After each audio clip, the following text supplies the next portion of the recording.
பாவம் செய்யாம இருக்கவே முடியவில்லையே, ஏதாவது ஒரு ரூபத்துல எனக்கு பாவம் நிகழ்ந்து போயிருது, என்ன பண்றது நானு என்று நம்மள பல பேர், நானும் நீங்களும் பல நேரங்களில் யோசிக்கிறோம்.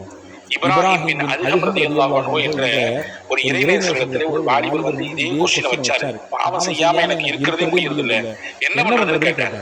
இப்ராஹிம் பின் அல்ஹம் ரலியல்லாஹு அன்ஹு சொன்னாங்க, நீ எப்பொழுதெல்லாம் பாவம் செய்யணும்னு நினைக்கிறியோ அப்ப அல்லாஹ் கொடுத்த ரிஸ்க் நீ சாப்பிடாத அப்படி சொன்னாங்க. அப்ப நான் யார்கிட்ட போய் கேட்கறது, ரிஸ்க் தர்றது அல்லாஹ் தானே. அப்ப இப்ராஹிம் பின் அல்ஹம் ரலியல்லாஹு சொன்னாங்க, அல்லாஹ் கொடுத்த ரிஸ்க் சாப்பிட்டுட்டு அவனுக்கு எதிராக நீ பாவம் செய்யணும்னு நினைக்கிறியா, இது எவ்வளவு பெரிய அநியாயம் கேட்டாங்க. அடுத்து இரண்டாவதா கேட்டாங்க, நீ எப்பொழுதெல்லாம் பாவம் செய்யணும்னு நினைக்கிறியோ அல்லாஹ் அமைத்து கொடுத்த இந்த பூமியிலிருந்து வேற எங்கேயாவது போய் பாவம் செய்யும். பூமியை விட்டு நான் எங்கிட்டு போறது, வேற எங்க போறது, கடலுக்கு போனா அதுவும் அல்லாஹ் அமைத்து கொடுத்ததானே. அல்லாஹ் கொடுத்த ரிஸ்க் சாப்பிட்டுட்டு அவன் ஏற்படுத்தி கொடுத்த பூமியில இருந்துகிட்டே நீ அல்லாஹ்வுக்கு பாவம் செய்ய நினைக்கிறியா, எவ்வளவு பெரிய ஆச்சரியமான விஷயம் இது. அடுத்து மூணாவது சொன்னாங்க, நீ எப்பொழுதெல்லாம் பாவம் செய்யணும்னு நினைக்கிறியோ அல்லாஹ் எங்க பார்க்க மாட்டான் அந்த இடத்துக்கு போயிரு. அல்லாஹ் பார்க்காத இடம் உலகத்துல ஏதாவது இருக்கா? கிடையவே கிடையாது.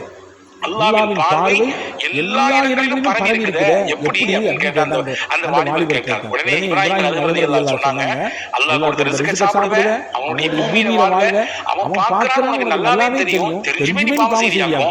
நாலாவதா கேட்டாங்க, நீ பாவம் செய்ய வேண்டும் என்று நினைத்தால் மலக்குல் மௌத் ஒரு நாள் நிச்சயம் வருவார், மரணத்தை உன்னுடைய உயிரை வாங்க. அவரிடத்துல பேசி எப்படியாவது கொஞ்சம் அதை தாமதப்படுத்த முடியுமான்னு பாரு. முடியுமானால் நீ பாவம் செஞ்சுக்கோ.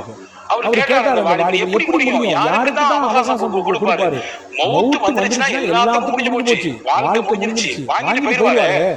அப்ப தெரியுது உனக்கு, மௌத் வந்தா அது ஒரு நிமிடம் முந்தவும் செய்யாது, பின்னவும் செய்யாது. அப்படி தெரிஞ்சுமே நீ பாவம் செய்யாமோ.